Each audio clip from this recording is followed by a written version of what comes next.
नमस्कार, मैं राशि। आप देख रहे हैं सी न्यूज़ भारत। वक्त हो चुका है न्यूज़ बुलेटिन का। इस न्यूज़ बुलेटिन में बात करेंगे फर्रुखाबाद की, जहां इदरीस की पुश्तैनी जमीन पर दबंगों ने किया अवैध कब्जा। आगे चर्चा करेंगे गोंडा की, जहां गणेश उत्सव का हुआ आयोजन। साथ ही चर्चा करेंगे रेवाड़ी की, जहां कांग्रेस प्रत्याशी चिरंजीव राव ने किया नामांकन दर्ज। ऐसी तमाम खबरों पर करेंगे विस्तार से चर्चा। खबर फर्रुखाबाद से है, जहां पीड़ित इदरीस मेहताब शाह मोहम्मद आफ्ताब पुत्रगढ़ वाहिद अली निवासी राजपुर थाना कमालगंज फर्रुखाबाद का रहने वाला है, जिसने आज कलेक्ट्रेट पहुंचकर जिलाधिकारी को प्रार्थना पत्र दिया। बता दें कि पीड़ित की पुश्तैनी तकिया की जमीन, जो कि मौज राजपुर में फर्रुखाबाद बुरसाहिगंज मार्ग पर है, पड़ोस में ही पीड़ित के पास प्रधानमंत्री आवास बने हैं। पीड़ित की पुश्तैनी तकिया जमीन को भूमाफिया अनुरोध प्रताप सिंह पुत्र रामपाल सिंह निवासी सबलपुर थाना कमालगंज, वसीम खान पुत्र वकील खान निवासी सरफाबाद थाना जहानगंज, जिला फर्रुखाबाद दबंगई के बल पर अपने भूमाफियाओं के साथ मिलकर पीड़ित की पुश्तैनी जमीन पर कब्जा कर दीवार खड़ी कर रहे हैं, जिससे पीड़ित के मकान का रास्ता बंद हो गया है। पीड़ित ने जब विरोध किया तो दबंगई लोग लड़ाई झगड़े पर आमादा होकर कहते हैं कि जमीन हमारी हो चुकी है। बता दें कि पीड़ित अत्यंत गरीब परिवार के व्यक्ति हैं, मेहनत मजदूरी से अपने परिवार का भरण पोषण करते हैं। वही भूमाफिया पीड़ित की जमीन को कब्जा करके पीड़ित को घर से बेघर करना चाहते हैं। आपको बता दें कि भूमाफिया अपने मकसद में कामयाब हो गए तो पीड़ित को दरबदर ठग के अलावा कोई रास्ता नहीं रह जाएगा। ऐसी स्थिति में जमीन को दबंगों माफियाओं अनुरोध प्रताप सिंह व नसीम कहां से मुक्त कराया जाना आवश्यक है और उनके विरुद्ध उचित कार्रवाई करने की आवश्यकता है। बड़ी भारी संख्या में डीएम साहब क्या आए हो, क्या मामला है? मामला ये है कि हमारी जमीन जो है अवैध तरीके से कब्जा कर रहे हैं। कौन लोग? गोल्डी प्रधान है और भी एक आध लोग के साथ में वसीम खान है। ये लोग अभी तरीके से हमारी कब्जा कर रहे हैं। हमारी कॉलोनी बनी हुई थी, उनके साइड से उन्होंने गेट बंद कर दिए हैं और दीवार उठा दी है। अभी तक कितने लोगों की जमीन कब्जा कर चुके हैं? हमारी है, हमारे सारे परिवार है, 3 4 8 लोग हैं। हम लोग सारे लोगों की हमारी कब्जा कर रखी है। अच्छा, जमीन कैसी है आपकी? पैतृक है या? पैतृक है और बहुत सालों से हम लोग बहुत टाइम से रह रहे हैं। कब्जा कौन कर रहा है? कब्जा गोल्डी प्रधान। अच्छा, क्या सूचना आपको पुलिस को नहीं दी थी? पुलिस को सूचना दी है, लेकिन वो वहाँ से कुछ हो नहीं पा रहे आज ही। कितने दिन पहले सूचना दी है? सूचना दी हो गए करीब 8 10 दिन। 10 दिन। वो लोग हमें धमका रहे हैं, निकाल रहे हैं, वहाँ से भगा रहे हैं और हमें धमकी भी दिलवा रहे हैं। थाने में बुलवा के क्या धमकी देते हैं? धमकी दिलवा रहे हैं कि तुम्हारा जो है कुछ भी नहीं है यहाँ पे, तुम लोग चले जाओ वरना हम तुम लोगों की टांग रख के चीर देंगे। हमारे भाई से कहा उन्होंने बुला के साहब ने वहाँ पे ये थाने हमसे कल तो बुलाया था, तो फिर हमसे बोली ये बात। तुम्हारा क्या नाम है? हमारा इदरीस नाम है। इदरीस क्या बोला था? बुलाया कमालगंज, तो कमालगंज कह रहे तुम भाग जाओ यहाँ से दिल्ली, नहीं तो तुम्हारे टांग फाड़ देंगे। कहाँ पर बुलाया था आपको? कमालगंज थाने में? में। थाने पे बुलाया था? जी सर। तो थाने के अंदर ये कहा था या? हाँ, थाने के अंदर का ही है हमको। तो तुम लोग भाग जाओ, सालों तुम्हारा कुछ नहीं है यहाँ, नहीं तो टांग थाने में किसने कहा था? वो सीओ साहब थे, उन्होंने बोली थी ये बात। किसने बोला था? सीओ साहब बैठे हैं अंदर, उन्होंने। क्या नाम था उनका? अब हमें जितने अच्छा, कोई कहाँ के निवासी हो तुम? हम रजीपुर के। अभी कहाँ आए थे? अभी तो हम इंडियन फतेहगढ़ आए। फतेहगढ़ किसके यहाँ आए हो? डीएम साहब के, डीएम के पास। डीएम साहब के यहाँ बात हुई आपकी? अभी तो मेरी बात नहीं हो पाई। डीएम साहब से बात नहीं हुई आपकी? नहीं। फर्रुखाबाद से सी न्यूज़ संवाददाता आदर्श की रिपोर्ट। खबर फर्रुखाबाद से, जहां पीड़ित परिवार ने दबंग के खिलाफ जिलाधिकारी को प्रार्थना पत्र दिया है और न्याय की गुहार लगाई है। पीड़ित ने बताया कि हरी पकड़िया काटने का विरोध करने पर दबंगों ने पीड़ित की मां से मारपीट की व कुल्हाड़ी से हमला कर दिया, जिससे पीड़ित की मां गंभीर रूप से घायल हो गई। पीड़ित की मां को लेकर घटना की रिपोर्ट लिखाने गए तो उपरोक्त दबंगों ने गांव से निकाल देने और मकान पर कब्जा करने की धमकी दी। आग बबूला होकर लाठी डंडों से मारपीट करनी शुरू कर दी। तमंचा निकालकर जान से मारने की नीयत से पीड़ित के ऊपर फायर कर दिया, जिससे पीड़ित बाल बचे। वहीं परिजनों ने आगे क्या कुछ कहा, आप भी सुनिए। क्या नाम है आपका? कहाँ से आए? थाना कौन सा लगता है? टाइमगंज। क्या मामला है? तो आगे हमारी जगह हम पकड़िया काट रहे थे। कौन लोग थे जो काट रहे थे? पड़ोसी थे। क्या नाम है? क्या नाम है उनका? उनका राकेश, अपनी परवीन, कौशल, याद राम, उगेश, बबली। क्या पड़ोसी हैं या रिलेटिव में है? क्या है? नहीं, निकट नहीं, पड़ोसी हैं। पड़ोसी हैं। तो क्या मामला क्या रहा आपका? हमने मेरी माँ ने पकड़िया की मने करी तो उन्हें मारने लगे, और इनको थाने लाइए ताकि बाद में जानी उनने कही अपनी माँ पर मुकदमा कराओ और जो वापिस ले ना हम सुबह मने करी तो मार। अच्छा, मुकदमा किसने लिखवाया था? हमने। आपने? अम्मा ने लिखवा। तो अस्पताल ले गई थी, थाने में पकड़ी गया। आपसे जब पूछा तो आपने मना क्या किया फिर आपने? हमने जा कही कि मुकदमा वापिस ना लिए और तमंचा निकालो, फायर करो, हम बचिए। फिर लठियाने लगे और लोग। इसकी सूचना आपने पुलिस को नहीं दी हाँ, थी? पुलिस को दी थी। पुलिस ने डर के मामला आप लोग में निपटाए तो कोई कार्रवाई नहीं हुई? नहीं। पुलिस आज तक अभी दरवाजे कितने लोगों को चोट आई है? 3 से 4 लोग। 4 लोगों को। हाँ कुछ क्या नाम है? क्या नाम है अम्मा? चमेली। कहाँ से आई हो? अच्छा, क्या मामला है? क्या मामला है आपका? क्या हो गया था? कोई मामे पकड़िया को आए, हाँ। ऐसे हाथ जोड़े, उनने मानी नहीं, उनने टकोरा चलाओ, तब ने कही लड़ा मेरे लड़कन को आई जान दे, तब चले। टकोरा किसके ऊपर चलाया था? उनने ऐसे पकड़िया पे हाथ धर दो कि टको फिर उनने जामे हमारे दो। अच्छा, तुम्हारे हाथ में लग गया? हाँ, मेरे हाथ में लग दो और लात घूसा करी सो बाडी में और जब डंडा दो। अच्छा, आपके साथ लात घूसा भी करी है? लात घूसा चलाए आपके ऊपर? हाँ, खूब लात घूसा करे उनने। कौन कौन लोग थे? अमनीश थे, प्रवीण, कौशल, एक यादराम,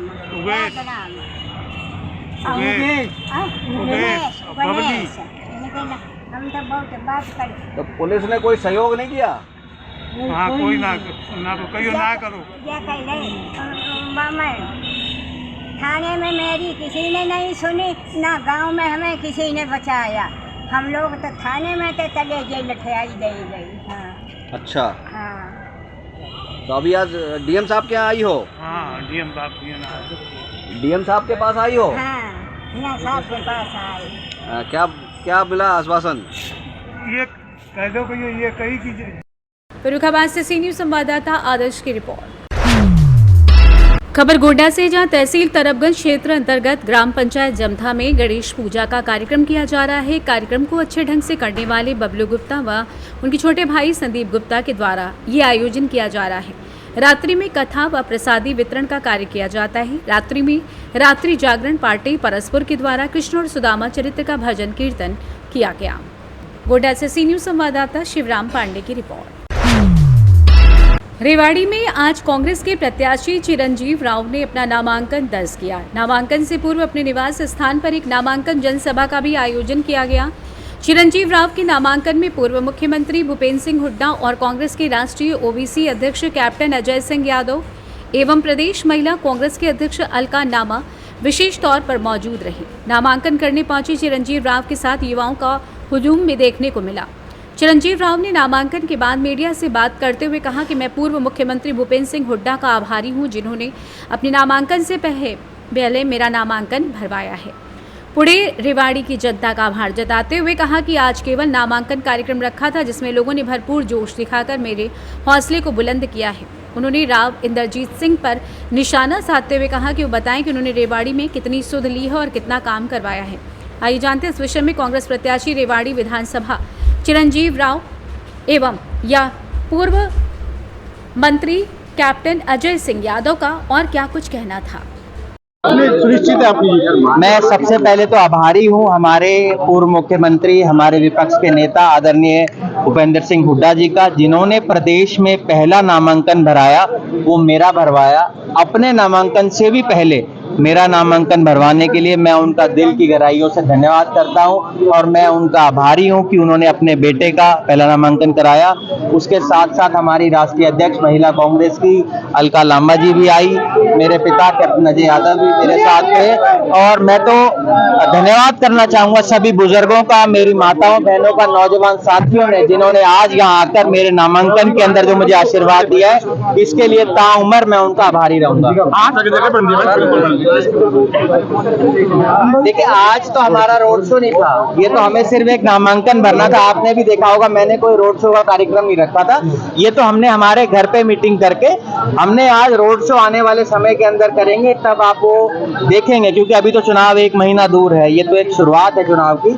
आज तो हमारी कोशिश ये थी कि जितने भी मेरे बुजुर्ग हैं, मेरी माताएं हैं, नौजवान साथी मुझे आशीर्वाद देने के लिए आए। तस्वीर लगभग साफ हो चुकी है। 4 प्रत्याशी चुनावी मैदान में है, क्या समझते हैं कितना कड़ा मुकाबला? देखिए, हर चुनाव मुझे लगता है कहीं ना कहीं चुनाव तो चुनाव के तरीके से है, पर अब की बात जिस तरह से भी आप लोगों ने देखा होगा, जिस तरह से लोग आशीर्वाद देने आए हैं, प्यार देने आए हैं, मुझे कोई कठिनाई नहीं दिखती। मुझे लगता है कि मेरे जो बुजुर्ग हैं, मेरी माताएं बहनें नौजवान मेरे को इतना प्यार देंगे कि जब 8 तारीख को नतीजे आएंगे तो जिस तरह से हुड्डा साहब कह के गए हैं कि सबसे ज़्यादा बहुमत के साथ मुझे यहाँ की जनता जिताएगी, उनका आशीर्वाद मेरे साथ रहेगा। मेरे पिता ने लगातार 6 बार यहाँ जनता की सेवा करी है। मेरे दादाजी स्वर्गीय राव अभय सिंह यहाँ से 3 बार विधायक रहे और मेरे एक और दादी जसवंत जी वो भी यहाँ से विधायक रहे। तो हम सब लोगों की एक कोशिश रही है कि इस इलाके के अंदर हमेशा सेवा करते रहे। ठीक है।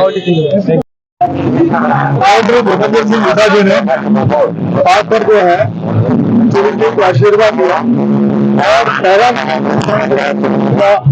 बनवाया है, और मैं समझता हूँ ये हमारे लिए एक हमारे लिए बहुत खुशी का मामला है। मैं आपको आशीर्वाद दिया और मैं समझता हूँ कि हम किसी के रक्षण को की जरूरत से काम करेंगे। मेरी माता में बुजुर्ग भाई इसे दर्शाता है कि चुनाव हमारा एक तरफा चुनाव रहेगा, लेकिन मेहनत में कोई कमी नहीं छोड़ेंगे। बेरोजगारी है, भ्रष्टाचार है, और आप जानते हैं कि महंगाई है, बेरोजगारी है, और जिस तरीके से आपका इन्होंने कोई भी एक इंस्टीट्यूशन लेके नहीं आए, ना IIM ना IIT, एम्स का केवल इन्होंने पत्थर रखा है। बॉयज जो कॉलेज है उसकी आज तक इन्होंने जो है केवल नाम मात्र का 4 कमरे में खोल रखा है। तो लोगों में ये है कि अगर मेरे टाइम में इंदिरा गांधी यूनिवर्सिटी जो है हमने बनवाई, पॉलिटेक्निक कॉलेज बनवाया हमने, जो है ये मिनी सेक्रेटरीट, जुडिशियल कम्प्लेक्स, आपका पॉलिटेक्निक कॉलेज लिसाना, और लड़कियों का कॉलेज जो है सावित्री बाई फुले के नाम से जो प्रथम शिक्षिका थी उनके नाम से गवर्नमेंट कॉलेज, खरखड़ा में गवर्नमेंट कॉलेज, आपका ITI खरखड़ा में, ITI सहारनवास में पॉलीक्लिनिक, और जंगला पास, यानी ये एक लंबी लिस्ट है। मैं ये कहना चाहता हूँ कि जो हमने काम किए हैं उसके मुकाबले में 10 साल हमारे देख लो और 10 साल इनके देख लो, चाहे नहरों को जाल हो, चाहे बिजली के कारखाने हो। 5000 मेगावाट बिजली हमने पैदा की थी जब मैं बिजली मंत्री था, इन्होंने 1 मेगावाट बिजली पैदा नहीं की। नामांकन करा है और कहा है कि कप्तान साहब 6 बार विधायक रहे, चिरंजीवी राव 5 योजना में 5 बार रहे।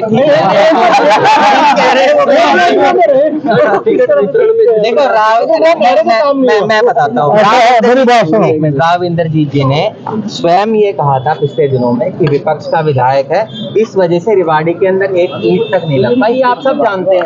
पर मेरी उसके बावजूद भी कोशिश रही कि यहाँ विकास करें। हमने तो हमारे इतने विकास बता दिए, और मुझे लगता है कि राव इंद्रजीत जी को अपना भी हिसाब देना चाहिए कि वो इतने साल से यहाँ से सांसद है, वो भी बताए कि उन्होंने रेवाड़ी कितने साल तक सूद क्यों नहीं ली। आज तमाम जो उनके साथ के नेता थे बीजेपी के, वो देखो राव इंद्रजीत रहे, आप मुझे बता दीजिए एक भी काम एम्स का सिर्फ एक पत्थर रखवा है। अगर उन्होंने कोई संस्था खोली हो तो मुझे बता दीजिए। अब ऐसे आरोप लगाए तो कोई फायदा नहीं। मैंने आपको, अगर मैं सुबह से शाम तक आपको इतने काम करवा दूंगा कि भरमार है, वो अपना एक भी अपना बता दें एक भी जो उन्होंने काम किया हो। चुनौती किससे मान रहे हैं आप? हमारी चुनौती किसी से नहीं है, एक तरफा चुनाव है, एक तरफा चुनाव। ठीक है, धन्यवाद। रेवाड़ी से सी न्यूज संवाददाता चैन सिंह की रिपोर्ट। रेवाड़ी विधानसभा से भाजपा प्रत्याशी लक्ष्मण सिंह यादव ने केंद्रीय राज्य मंत्री राव इंद्रजीत सिंह की अगुवाई में किया नामांकन। राव ने कहा कि दक्षिणी हरियाणा में नंबर 1 पर भाजपा प्रत्याशी लक्ष्मण सिंह यादव ने नामांकन किया। राव ने भाजपा के बागी प्रत्याशियों के निर्दलीय चुनाव लड़ने के सवाल पर कहा कि ये उनका हक है, पार्टी को मंथन करना चाहिए, पार्टी में आपसी खींचतान को दूर करेंगे, वहीं रेवाड़ी से देंगे जीता हुआ कैंडिडेट। आपको बता दें कि रेवाड़ी विधानसभा से भाजपा प्रत्याशी लक्ष्मण सिंह यादव ने केंद्रीय राज्य मंत्री व राव इंद्रजीत सिंह की अगुवाई में समर्थकों के साथ पहुंचकर अपना नामांकन किया। वहीं राव इंद्रजीत सिंह ने अपनी शुभकामनाएं दी और पार्टी में बगावत के सवाल पर कहा कि बगावत कर निर्दलीय या अन्य दल से चुनाव लड़ना उनका हक है, जिसकी पार्टी को मंथन करना होगा, फिर भी आपसी खींचतान को दूर करने का प्रयास करेंगे। आपको बता दें कि राव ने रेवाड़ी से कांग्रेसी विधायक चिरंजीवी राव के नामांकन में पूर्व मुख्यमंत्री भूपेंद्र सिंह हुड्डा के पहुंचने के सवाल पर कहा, पता नहीं चुनाव के बाद हुड्डा कैप्टन के साथ रहेंगे या नहीं, कैप्टन चिरंजीवी भी हुड्डा के साथ नजर आएंगे या नहीं, ये तो वक्त बताएगा। आइए जानते हैं इस विषय में केंद्रीय राज्य मंत्री राव इंद्रजीत सिंह एवं रेवाड़ी प्रत्याशी लक्ष्मण सिंह यादव ने और क्या कुछ जानकारी दी। मैं धन्यवाद करूंगा, हमारे प्रदेश नेतृत्व का धन्यवाद करूंगा, राव साहब का धन्यवाद करूंगा कि इस अवसर पे मेरे नामांकन के अवसर पे यहाँ पहुंचे हैं, और मैं जिले की पूरी टीम का भी धन्यवाद करूंगा।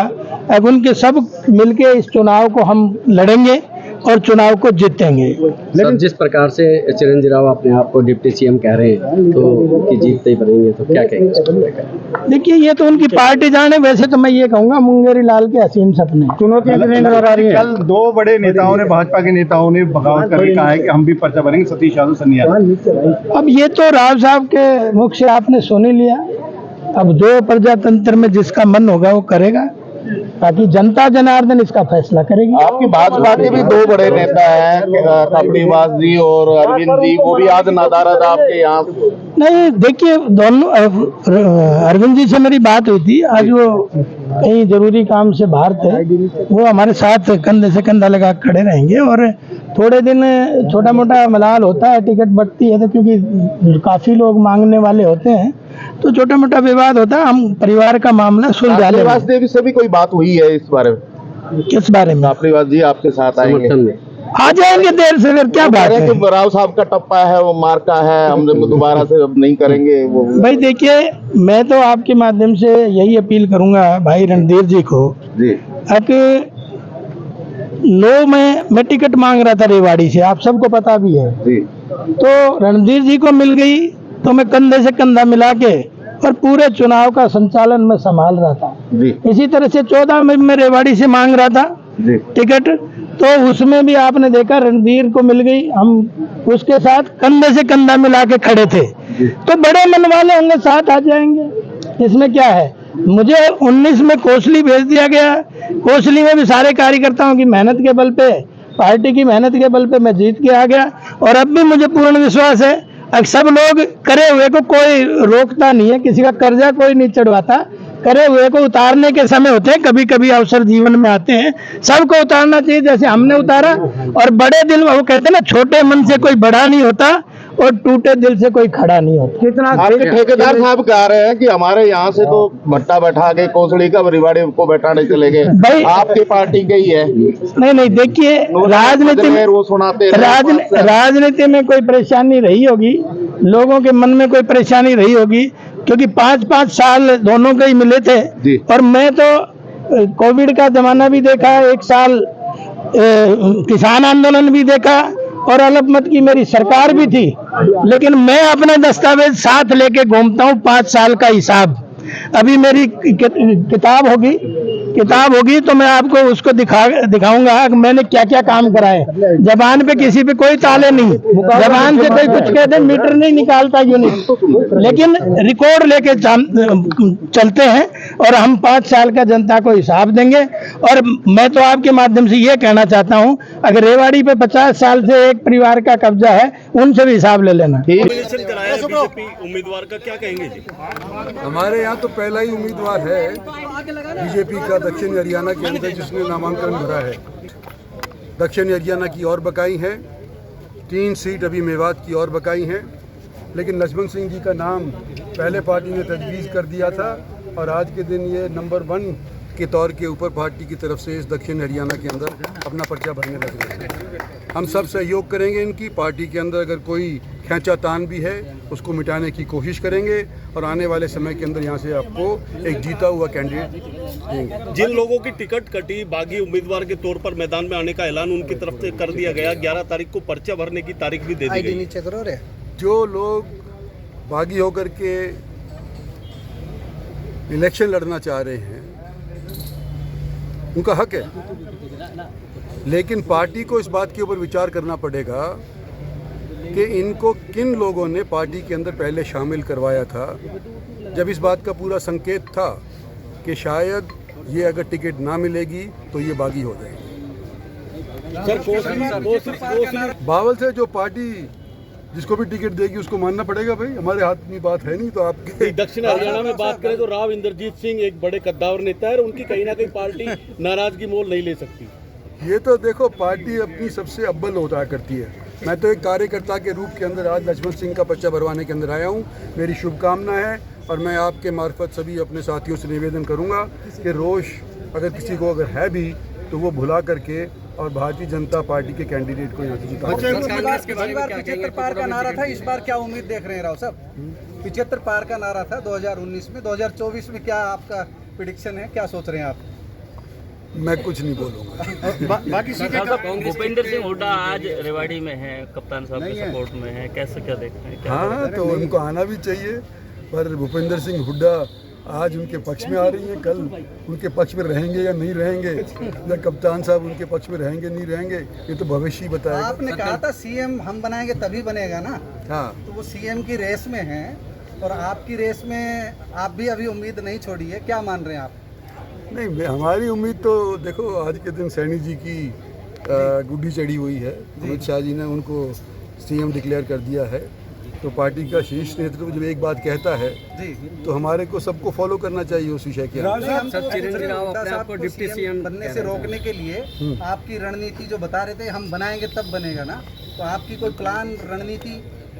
देखो, कहते हैं ना, इलेक्शंस के माध्यम से तो फैसला होता है जनता का, लेकिन ये भी कहते हैं कि हफ्ता भर भी राजनीति के अंदर बहुत लंबा समय होता है।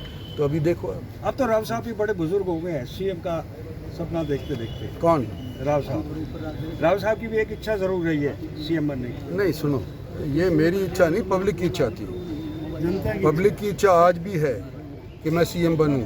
दक्षिणी हरियाणा ने पिछली बार और उससे पिछली बार अगर भारतीय जनता पार्टी का सहयोग नहीं दिया होता तो मनोहर लाल जी खट्टर 2 बार चीफ मिनिस्टर नहीं बनते, और आज के दिन भी अगर पब्लिक चाह रही है तो भगवान सुन रहा है।